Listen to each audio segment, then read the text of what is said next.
সরষের তেল, সোয়াবিন, হলুদ, লবণ। সোয়াবিনগুলো ভাজা হয়ে গেছে, এবার নামিয়ে নেব।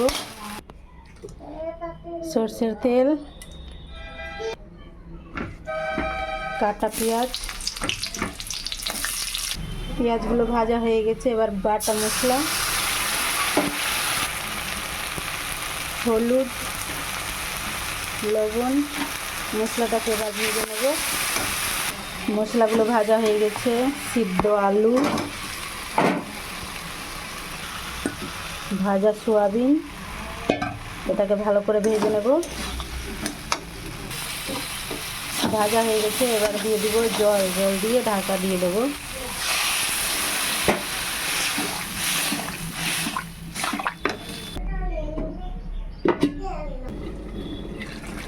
সবজি আমার রেডি হয়ে গেছে, এবার ম্যাগি মশলা দিয়ে নামিয়ে নেব।